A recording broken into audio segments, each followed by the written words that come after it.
So hello and welcome, my name is Vijay. आप सभी लोगों का क्लास 11th की पॉलिटिकल साइंस 2023 और 24 के हिसाब से न्यू सीरीज़ में आप सभी लोगों का बहुत बहुत स्वागत। आज से 11th क्लास का जो वीडियो लेक्चर सीरीज़ है वो स्टार्ट होने वाला है। तो सबसे पहले मैं आपको थोड़े से सारे चैप्टर के ओवरव्यू देना चाहूँगा ताकि आप सभी लोगों को समझ में आ सके कि अकॉर्डिंग टू न्यू सिलेबस कुछ चैप्टर जो डिलीट हुए हैं, आपने हमारी पहली वाली वीडियो देख ली होगी, लेकिन एनसीईआरटी की बुक में किस तरीके से चैप्टर्स लिखे हुए हैं, कौन से चैप्टर हमें पढ़ने हैं, किस में क्या क्या टर्म है, हम वो समझने की कोशिश करेंगे। तो सबसे पहले अगर पहली बुक की बात करी जाए तो इंडियन कॉन्स्टिट्यूशन एट वर्क, यानी कि जो बच्चे क्लास 11th में आएंगे, सबसे इम्पॉर्टेंट बुक है, याद रखना, बहुत काम की है। इन फ्यूचर जब आप यूपीएससी की तैयारी के लिए जाएंगे या पीसीएस की या डीएसपी की पोस्ट के लिए या किसी भी कॉम्पिटिटिव एग्ज़ाम के लिए जाते हैं, जो कहीं ना कहीं आर्ट्स ह्यूमैनिटी बेस्ड या आर्ट्स बेस्ड जो स्टूडेंट होगी उनके लिए होगा। तो पहली book Indian constitution at work जो है ना, ये बुक बाइबल समझ के चलना, क्योंकि ये भारत के संविधान को बताने की कोशिश करती है। संविधान किस तरीके से काम करता है, क्या कुछ होता है, इस पूरे प्रोसेस में आप घुसेंगे। एक एक आर्टिकल आपके लिए बहुत ज़्यादा इंपॉर्टेंट होने वाला है। एक एक चीज़ मैं कह सकता हूँ कि जो 10th से 11th में आर्ट्स के लिए आया है ना, वो इस बुक को ना पढ़े तो वो बहुत बड़ा गुनाह कर देता है। तो इंडियन कॉन्स्टिट्यूशन एट वर्क। एक और चीज़, हिंदी और इंग्लिश के विद्यार्थी डरे ना। हिंदी वाले विद्यार्थियों को बड़ा ही दिक्कत रहता है कि यार सर, ह्यूमैनिटी के लिए हिंदी स्टूडेंट के बारे में कोई सोचता नहीं है। हमारी video lecture series Hindi English दोनों में मिलेगी, तो ज़्यादा डरने की कोई ज़रूरत नहीं है। तो पहली book Indian constitution at work, ये पहली बुक आपको देखने को मिलेगी। और उसके साथ साथ एक और बुक है जो आपको देखने को मिलेगी, वो है आपकी पॉलिटिकल थ्योरी। ये पॉलिटिकल थ्योरी दोस्तों पूरी तरीके से राजनीति में सिद्धांतों के ऊपर बात होंगे। अलग अलग फिलोसोफर इसके बारे में आप इसमें देखेंगे। जिसके पास सोशल साइंस है, सॉरी सोशोलॉजी है, सोशल साइंस तो 9-10 में पढ़ी थी, सोशोलॉजी है। समाज शास्त्र को जो थोड़ा बहुत समझ सकता है, सोशोलॉजी को जो थोड़ा बहुत समझ सकता है, वो पॉलिटिकल थ्योरी के कॉन्सेप्ट को काफ़ी आसानी से समझ पाएगा।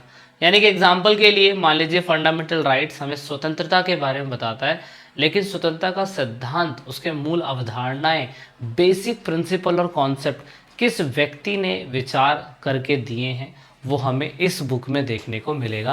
यानी कि पॉलिटिकल थ्योरी में हमें ये देखने को मिलेगा। बेसिक कॉन्सेप्ट है, ज़्यादा कुछ बड़ी बात नहीं है। अच्छा, और उसके बाद दोस्तों, उसके बाद मैंने आपको जो पहली सीरीज़ बताई थी, मैंने आपको पहली वीडियो में बता दिया था कि ये चैप्टर जो हैं इस बार आएंगे। और पहली बुक के अंदर 10 चैप्टर है और दूसरी बुक अगर हम देखने को देखें तो टोटल 8 चैप्टर है। टोटल 18 चैप्टर जो है कॉन्सेप्ट में हमें देखने को मिलेंगे। और अगर हम एनसीईआरटी की बुक की बात करें, एनसीईआरटी की बुक की बात करें तो इंडियन कॉन्स्टिट्यूशन एट वर्क के साथ साथ जो पॉलिटिकल थ्योरी है, अगर आप अभी भी परचेज इसको करते हैं तो आप ये देखेंगे कि अभी भी इस पॉलिटिकल थ्योरी के अंदर जो हमें चैप्टर्स देखने को मिलते हैं, कुछ ये देखने को मिलते हैं। मतलब पहला चैप्टर हमें देखने को मिलेगा पॉलिटिकल थ्योरी में कि वो बताएगा पॉलिटिकल थ्योरी क्या है, कैसे, everything is pol science. Science वाला कहता है सब कुछ साइंस साइंस, पॉलिटिकल वाला कहता है सब कुछ पॉलिटिकल पॉलिटिकल, हिस्ट्री कहता है सब कुछ हिस्ट्री हिस्ट्री। लेकिन ऑफ कोर्स सभी चैप्टर्स के, सभी विषयों की अपनी खुद की वैल्यूज़ हैं। तो पहला चैप्टर जो पॉलिटिकल थ्योरी का, वो पॉलिटिकल साइंस बेस्ड है। Freedom based, equality based, social justice based, type of rights based, और उसके साथ साथ citizenship, nationalism, secularism, peace and development. लेकिन ऑफ कोर्स आपको मैंने क्या कहा था कि इस बार जो है वो कौन से चैप्टर डिलीट हो गए, लास्ट सेकुलरिज्म तक आ रहा है, लेकिन आपकी एनसीईआरटी के अंदर अभी भी 9वां और 10वां चैप्टर दे रखा है।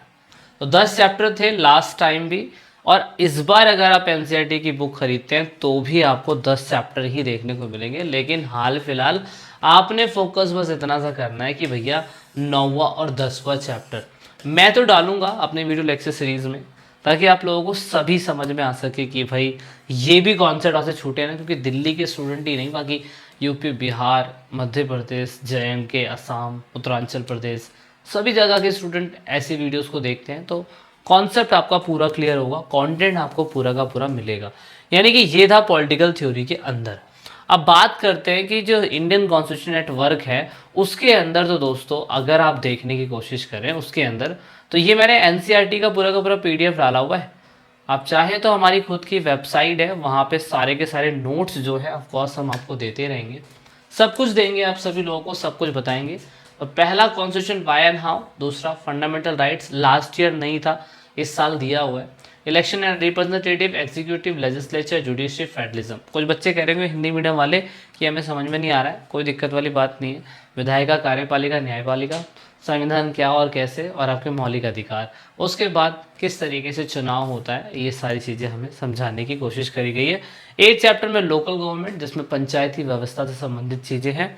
उसके बाद constitution as a living document, मुझे लगता है पहला और उसके बाद 9वां चैप्टर लगभग एक समान है।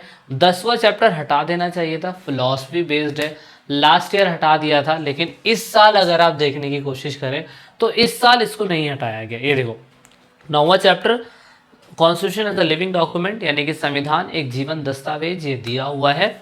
और उसके बाद the philosophy of the constitution, यानी कि संविधान के मेन प्रस्तावना, संविधान के मेन प्रसंग, संविधान के मेन सिद्धांत क्या है, वो इसमें देखने को मिलेंगे। तो ऑल एंड ऑल अगर हम देखें तो सिर्फ 2 ही चैप्टर डिलीट हुए हैं, तो ज़्यादा सोचने की ज़रूरत है नहीं, वो भी पॉलिटिकल थ्योरी के अंदर हुए हैं। तो इतना तो आप आसानी से समझ सकते हैं, है ना। तो ये कॉन्सेप्ट है जो ऑफकोर्स क्लास 9th के क्लास 11th में हमें देखने को मिलेगा। एक एक वीडियो लेक्चर सीरीज मैं आपको दूंगा, ठीक है, और सारा का सारा कॉन्सेप्ट जो है आपको देखने को मिलता रहेगा, सारा कॉन्सेप्ट मिलेगा। एक एक वीडियो हिंदी इंग्लिश में मिलेगी, जल्दी आएगी वीडियो। आई होप ये कॉन्सेप्ट और जो थोड़ा सा मैंने ओवरव्यू देने की कोशिश करी हुई कुछ समझ में आया होगा। वीडियो को एंड तक देखने के लिए बहुत बहुत धन्यवाद। जय हिंद, जय भारत, वंदे मातरम।